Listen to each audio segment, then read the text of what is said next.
com a nossa 11ª dica, né? Hoje é o nosso 11º dia, amanhã é o nosso último dos 12 dias, orando por 2021, né? Profetizando, orando especificamente por cada mês. Hoje foi o mês de novembro, amanhã é o último dia, a gente vai orar pelo mês de dezembro. E a 11ª dica de hoje eu vou falar sobre autorresponsabilidade, que também foi uma palavra, não que eu tenha ouvido a primeira vez agora em 2020, mas que, parando por conta desse isolamento social, eu pude colocar em prática com mais propriedade. O que é autorresponsabilidade? É você parar de jogar a culpa das coisas que acontecem ao teu redor. É você parar de tentar achar a culpa no outro por aquilo que está acontecendo. E olha que eu vou te dar um extremo. Ainda que alguém comece a te tratar muito mal, assim, te desprezar, e aí automaticamente, como não partiu de você aquele modo de tratamento, a gente fica, mas por que essa pessoa está me tratando assim? Por que eu estou sendo tratado dessa maneira?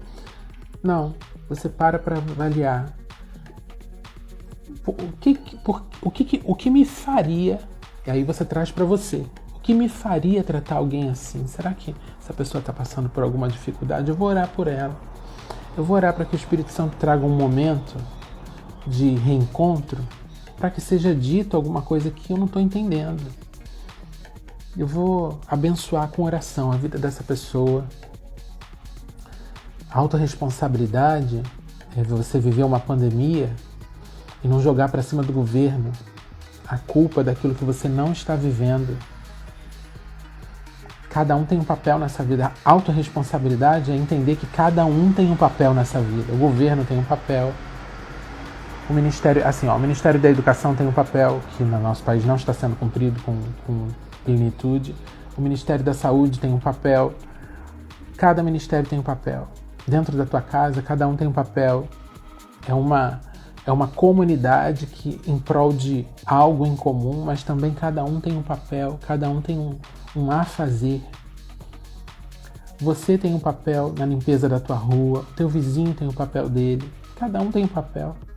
Se você se preocupar com o teu papel, realizar o teu papel, você já está cumprindo um item dessa autorresponsabilidade, que é assumir para si aquilo que você tem que fazer. Então, se nós temos que orar, a gente não vai ficar esperando de Deus cair do céu, Ele jogar do céu aquilo que a gente está esperando, aquilo que a gente está desejando viver. Se você tem que jejuar, então a gente não vai ficar esperando sentir, ouvir a voz do Espírito se a gente não faz um esforço para se conectar com a eternidade. Se você tem que ler a Bíblia, não tem como você ficar esperando que isso aqui, que essas palavras, milhões de palavras aqui, entrem na tua cabeça e você aprenda alguma coisa. Então, existe uma parte que é nossa, existe um papel que é de Jesus, que já foi feito. Tudo que ele tinha que fazer, ele já fez para nos salvar, né?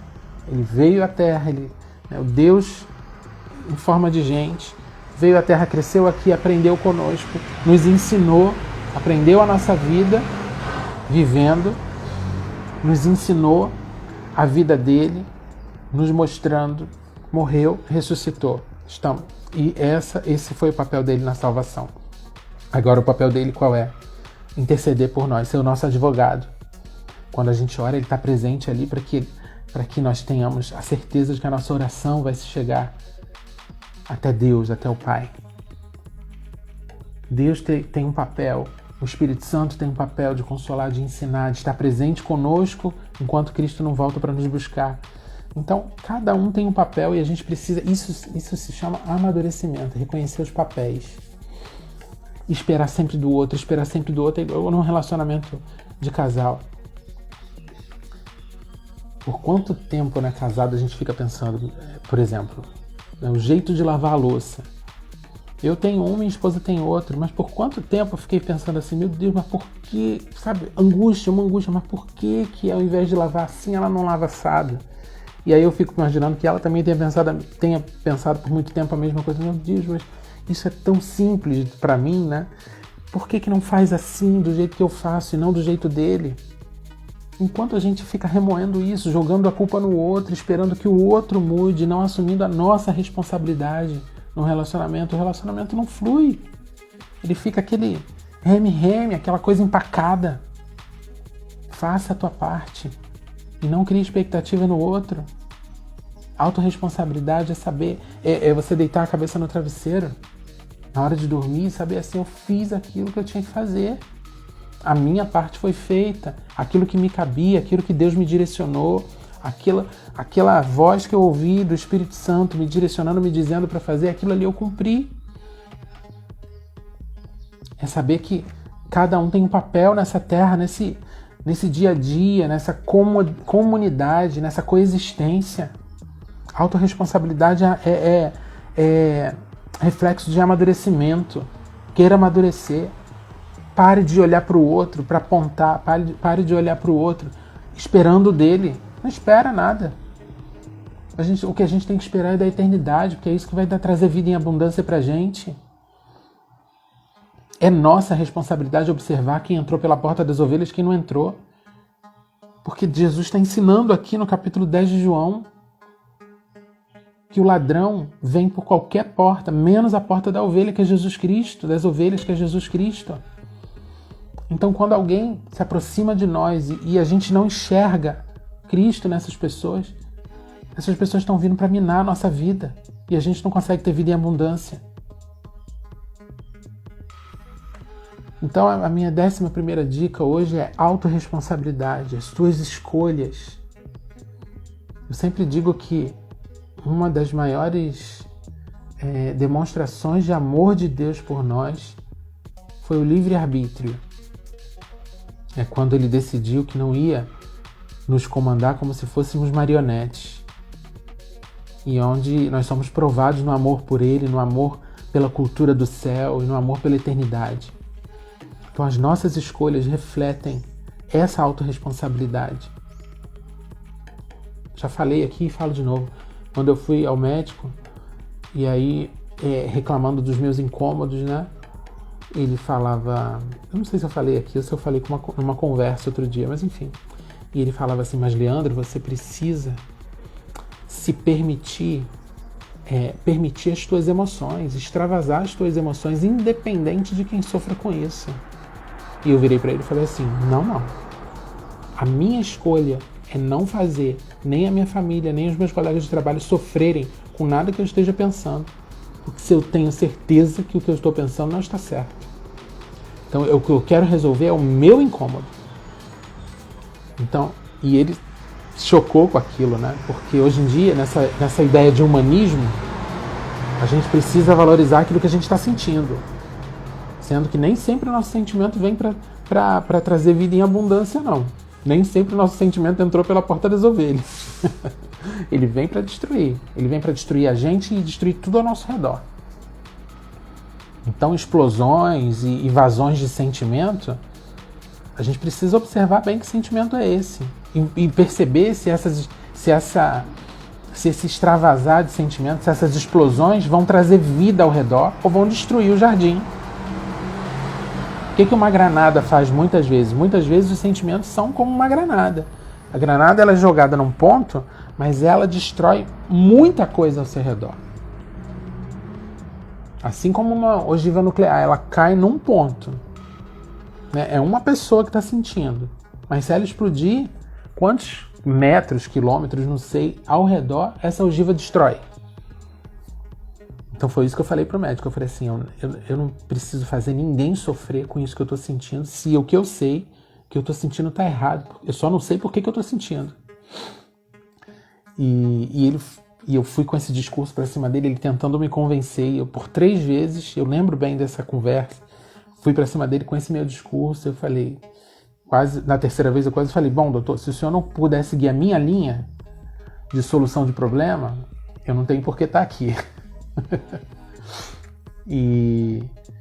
E ele se aliançou a mim, e aquele homem realmente é um homem de Deus, assim, é um homem de Deus, não sei se ele é um homem de Deus, mas enfim, ele foi enviado por Deus, é um anjo da minha vida, enviado por Deus, porque ele ele comprou essa briga comigo, e tudo deu certo, enfim, Entrei no tratamento, saí do tratamento, tive alta e tá tudo bem.